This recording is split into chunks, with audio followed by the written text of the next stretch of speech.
So preface before we start into even the rambling cold open, which is, hello listeners, we're testing out a new audio setup where we use two mics, but we're in the same room, and the mics are like really close to ourselves, so that we shouldn't have any like cross pickup. Oh, we shouldn't have much. Well, yeah. There's a word for that. Bleed. Audio bleed? I don't like that. I don't like that. But we're testing out this new thing. So if it works, let us know. If it doesn't work, yell at us. So because we have no way of listening to this ourselves. Yeah, I know, right? Well, we just record and then put it up, and then it leaves our minds forever. Here's the thing: that's what it does for me. Where I'll look back at old episodes, and I'll be like, I have no idea that we recorded that or what that was. I'll send the audio to Finn. If we're recording on my thing, I'll send the audio to Finn, and then it immediately leaves my brain. I'm like, It gets up onto Anchor somehow. All right, I'm adjusting my gain a little bit. I'm putting it at 0.85. That seems to be the sweet spot. Okay. What's new in your world? What's the cold open gonna be? It's the cold open. It's been a while. I know. Since our last episode. I'm wondering if we should switch to whenever we feel like it schedule. Do you think that's too unstructured? I would like to record a bit more often, but I also do agree that at some point where I'm just like, if I'm dead on the inside, I'm not going to record. So we could do a suggested 2 weeks, but we could also do more frequent or less frequent depending on. I agree. Whatever. Yeah, we apologize for the big hiatus. I have been picking up teaching full time. So actually, I have been on my spring break this past week, which was like a godsend. It's so nice. And I've been writing my senior thesis and doing my homework and stuff. So we apologize for all that nonsense. I'm going to turn up my gain a little bit because I feel like I'm a little too quiet. All right, this looks better. Fuck, I forgot. Apologizing for the hiatus. Finn and I have been really getting into wrestling. We've watched a little bit, but tonight we're going to watch a lot. Well, Finn and I have been theoretically getting into wrestling. In that, is it Disney Plus that got all of it, or is Peacock. it Peacock? Okay, is Peacock free? No. How do we have Peacock? Hold on, what? I pay for it. Oh, okay. We have all of the streaming services, but it's split between 4 people. Yeah. So I'm like, who's paying for this one? So yeah, all of wrestling ever is on Peacock, and so we've been watching some stuff. After a video by Super Eyepatch Wolf, where we were like, maybe we should watch wrestling. It looks fucking cool as shit. Hello and welcome to Fools in Fiction. We are the Fools, and this week, the fiction is RWBY Volume whatever. Volume 8, yeah. Yes, Volume 8 that we watched and enjoyed a whole lot. So we wanted to talk about it. What happened is that we binge-watched the first 12 episodes because that was all that was out when we binged them. And then we were waiting with bated breath for the final 2. Yeah, which, holy shit, guys. First of all, massive spoilers for RWBY Volume 8 upcoming. We will talk without abandon on this. Yeah. Secondly, the ending of this volume was big cliffhanger every time. It killed me. I was like, I can't wait this much longer. Do we want to recap what happened? What do we want to do? Oh yeah, let's recap what happened first. Okay. So I think you've got better memory on it than I do. Okay. I think the events of RWBY hang out only in select people's minds. So as far as I recall, we ended last volume with Mantle being fucked. Mm-hmm. And so we're trying to save Mantle, and then Ironwood goes on a power trip and is basically like, look, I'm taking Atlas to the fucking moon. Everyone on Atlas is going to be with me. Damn Mantle to hell. For the greater good. And we were like, oh, that's not cool. And so Team RWBY is trying to stop him. We also have Crow and Robin Hill in jail, but they're like trying to break out. I don't want to say like nothing happened to this volume, but it was a lot more like character interaction than it was plot. The big thing is that we made a hall of portals to get to Vacuo, I think, is the desert one. That's correct. And then at the very end, so the genie that made them, his name is Ambrosius? I have no idea. That sounds fine. He has we're going to call him Ambrosius, and then if he's revealed not to be named that, then we're sorry. He built the things and then was like, be careful not to fall off into the abyss. And then at the end, they all fall off. Yeah, and then at the end, like, well, I wish that all of Team RWBY and everyone else had not died, and then turns out they were fine. Well, Yang fell off in the second to last episode, that is and true. we were like, oh fuck, oh shit, they killed Yang. Who is going to be the Y in Team RWBY now? Yeah. We can't just have Team RWBY. So they did that, and then in the following episode, the rest of Team RWBY, alongside Neapolitan, get kicked off into the abyss. And also, Penny dies. Penny actually dies again. Yeah, and she's dead for real this time. She was turned into a real girl for like briefly. All of 15 minutes, which was cool. But like, I was like, oh, this will be a great new arc for her character. Yeah, like, why don't we kill her once more? Like, well, okay. I really liked that Winter became the Winter Maiden, and therefore nominative determinism does exist in the RWBY universe. Yeah. I like that she gets the powers. It looks like she has a better hold on them than Penny did, because Penny's eyes flared like green or something, which is not a color I would associate with Winter. But Winter had like the cool blue. Right, yeah. It might be related to like what their actual eye colors are, or aura something.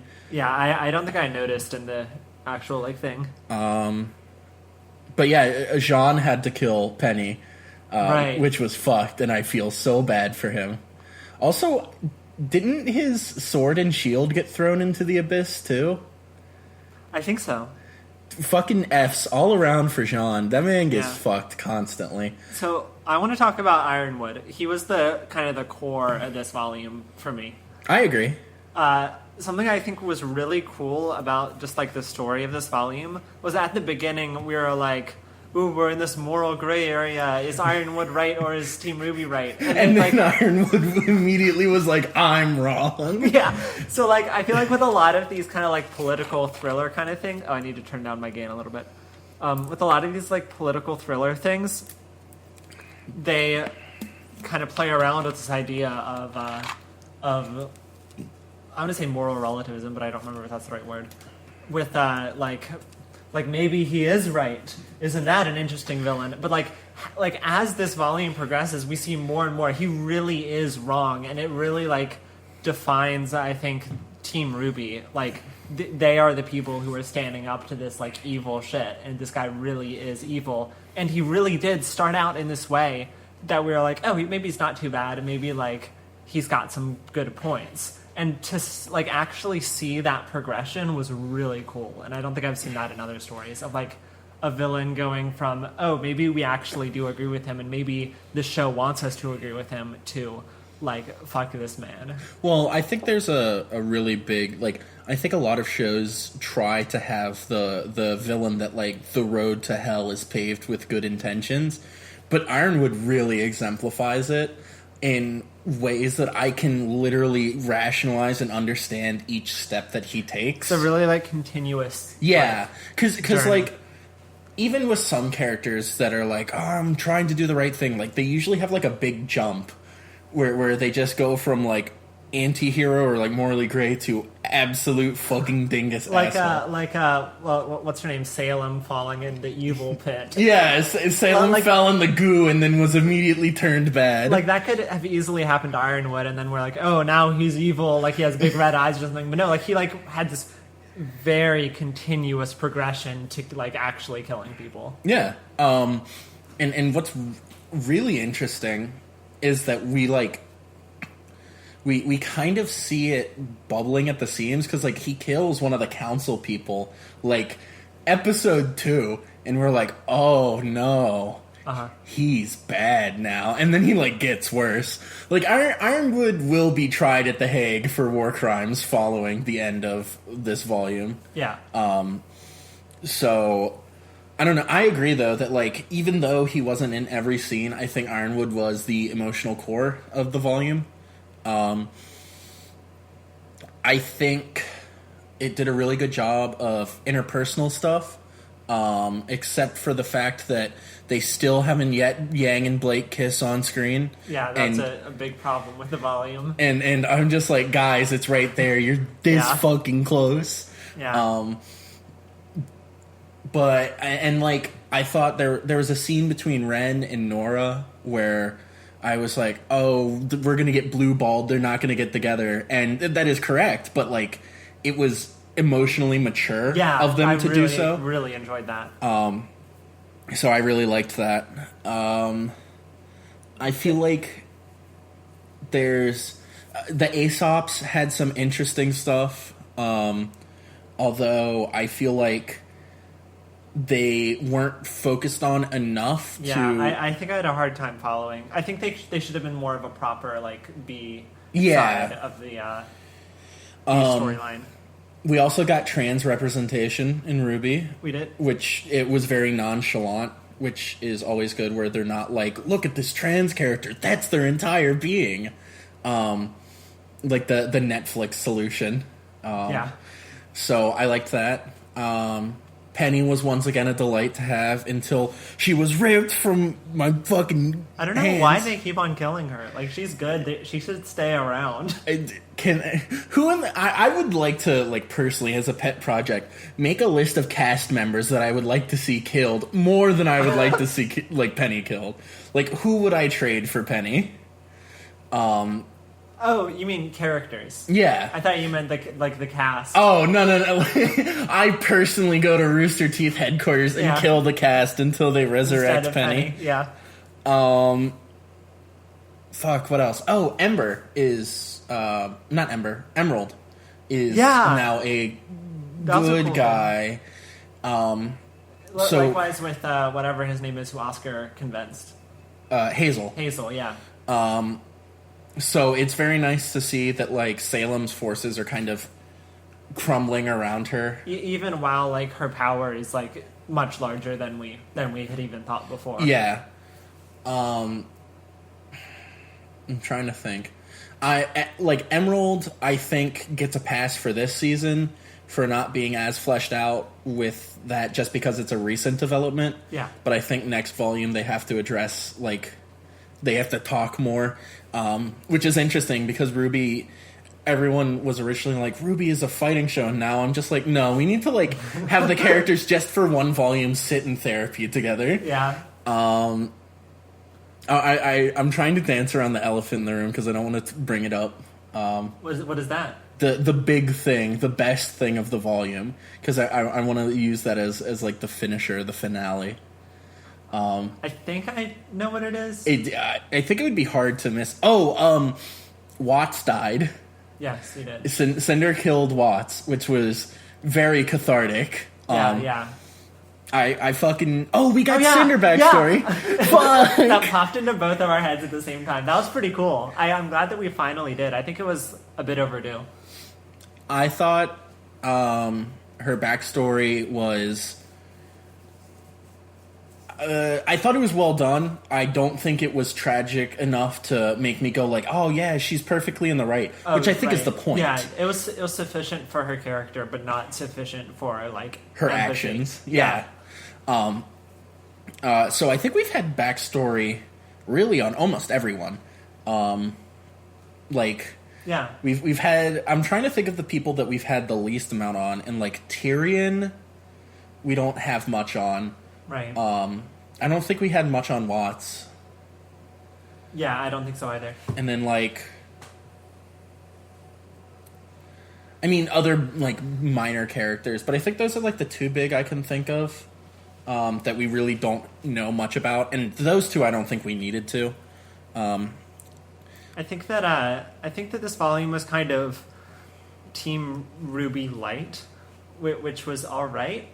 I think that it kind of defined them more in terms of their opposition, and then also had like side stuff. So, like, I didn't mind it, but I really want the next one to be more focused on them, I think.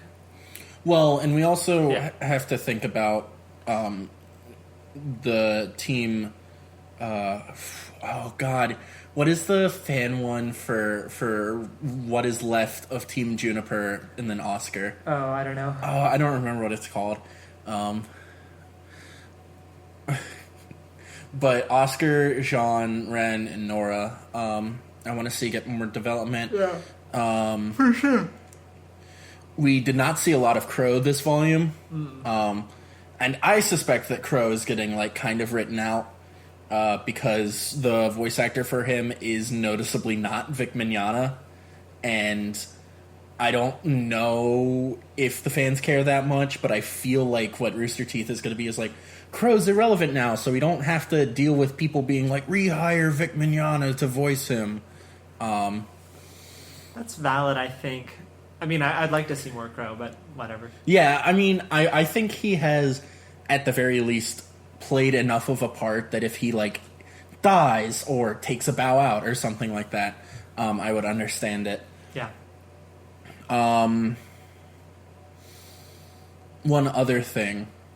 I want to go back to the Faunus. I want to see what they're up to. Yes, yeah, there were no Faunus situation at all. Well, I mean, there was like a little bit of the like, wow, the people of Atlas sure are racist to Faunus, but like, you know, nothing really more than that. And for as important, like the White Fang were critical up until Crabgrave. We killed Adam. Adam is no more.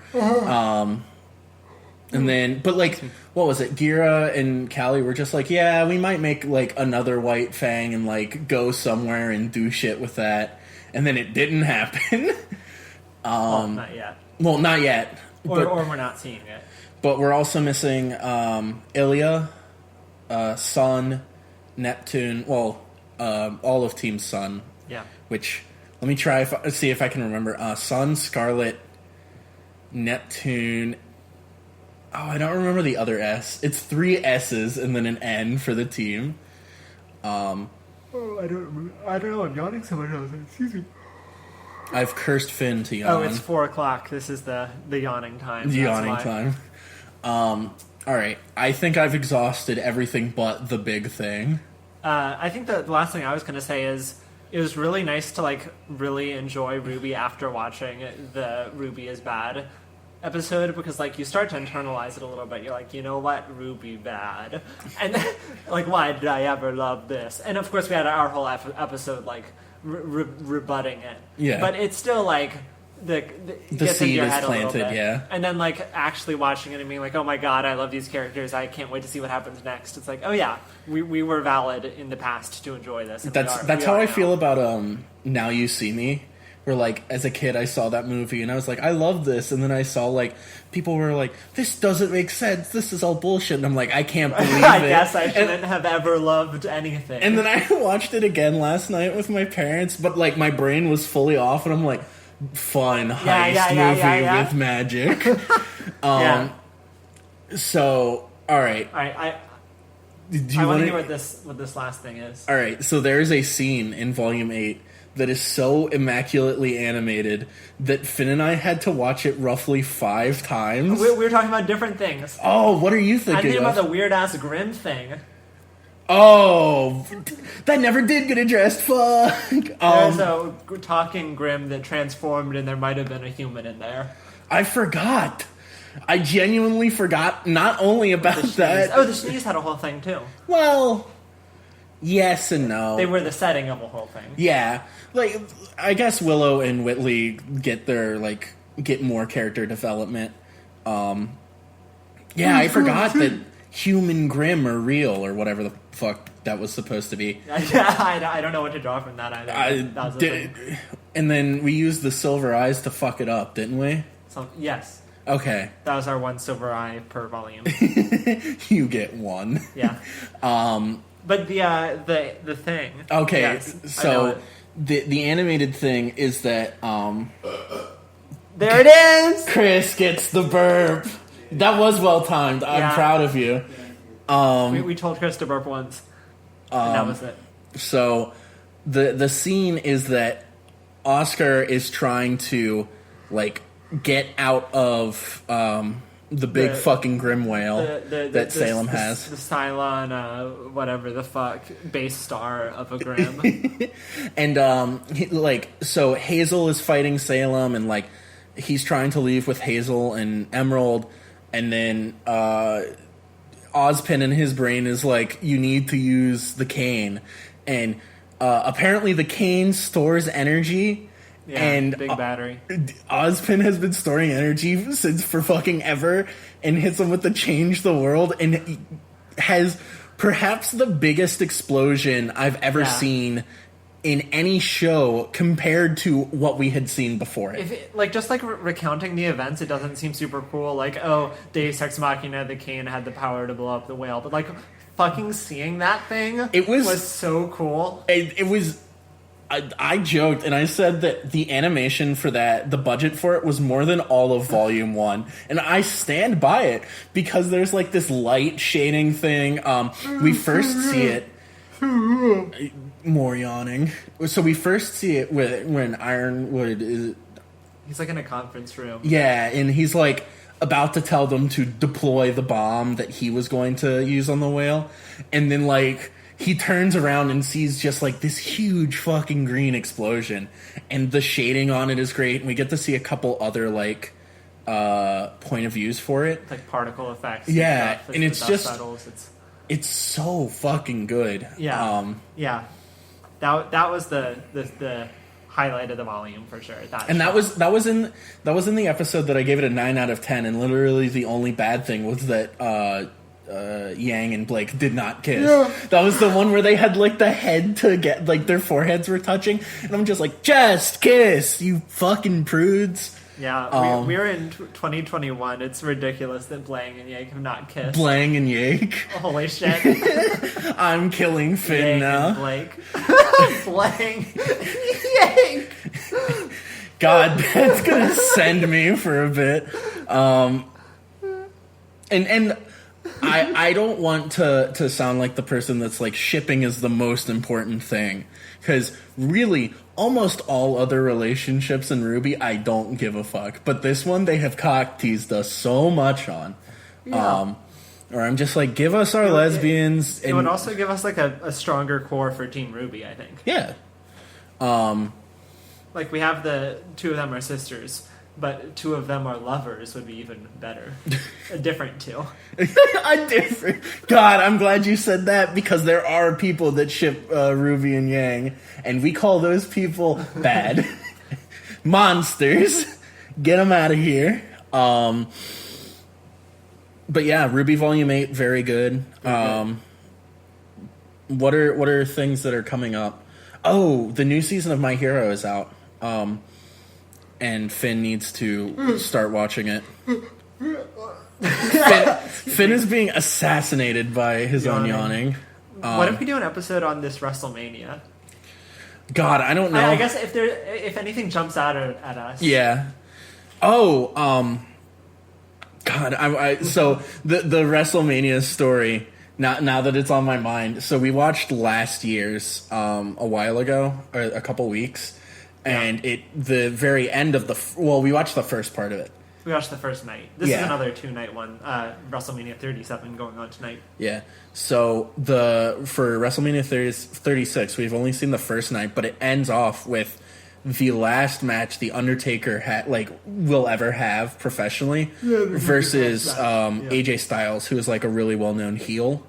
And the Undertaker canonically murders AJ Styles. Like, he throws him in a grave and like just buries him with filling in the grave, and then he moves away the vines or whatever. Yeah, the ivy in front of the gravestone, and the whole time it had said AJ Styles. It's also where the meme of like the Undertaker behind someone, like the lighting for it is from. And that lighting is. I like how both of the like two like big cool shots we've talked about have had the same lighting. Mashup. That's all we are now, is a lighting podcast. Appears behind the giant grim. So no, it's the lighting for him. Like, we saw it and lost our fucking minds. Yeah.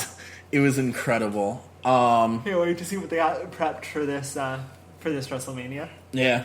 Oh, also that what we can talk about soon, if we ever finish it, is the first season of Haikyuu. Yeah. Because we're almost done with it. We're slowly rolling through it. And by we, I mean, I've already seen it, but Finn and Chris I'm rewatching it with them. Someone at GriffinCon was doing a Holy art of shit. a Haikyuu character who I'm looking forward to meet. Who is it? I don't know who the character was. I never asked. Do you know the name? No. Fuck. So I'll recognize the character. Oh, interesting. Like, oh, that was the character that person was doing art of. Okay. I'm done. Do we want to close down shop? Close down shop. How do we do it? All right. Leave us a rating and review at the iTunes or the podcast app or whatever the fuck. We have a subreddit, r/foolsandfiction. You can send us an email at foolsandfiction@gmail.com. Yes. I feel like we're no longer affiliated with the podcasting network. If we are, it's an accident on their part. Yeah, If you hear this podcast network, remove us. It's not that we don't love you. It's that we just haven't paid and we feel guilty about it. I feel like I'm barely a William and Mary student. Oh. I feel like I've graduated already. Well, you say that. I have graduated. Yeah. I'm just back here again for my master's. So I super do not feel like a William and Mary student. I got the fucking MSU email and the Ice Cube email address. I am no longer affiliated with William and Mary. Friendship with William and Mary has ended. I now am Ice Cube. This cube of ice is my only friend.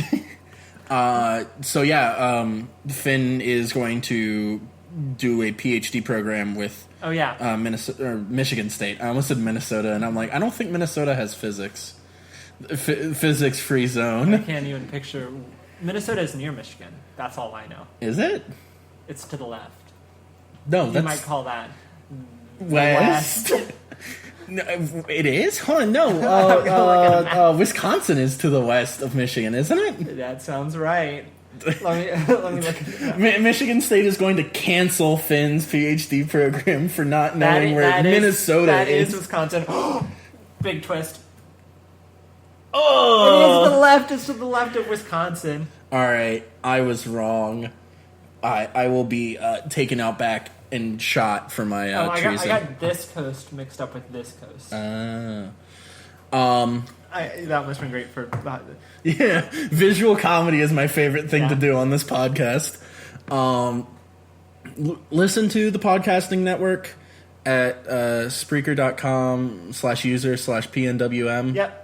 And fuck, are we done? Listen to our D&D podcast. Oh, that's right. It's Galactic Gazette. Find it on YouTube. We're mid-season 2 right now. We're about halfway through, probably. Mm-hmm. And then after that, we're going to do... Well, I don't know if we're going to do a podcast of it, but we have 2 Galactic Gazette spin-offs, one of which is Joe's in the fall, and one of which is Cody's in the spring, Cody's parody show. I forgot that the premise of that is that it's a parody. Yeah, it's easy enough to really too. Cody could actually just do whatever he wants. Well, yeah. So, yeah. Chris has reminded us that Cody has free reign. We pitched it to Cody as a parody, but he can do whatever. Yeah. All right, I think we're good. Yeah. All right. We'll probably talk to y'all soon.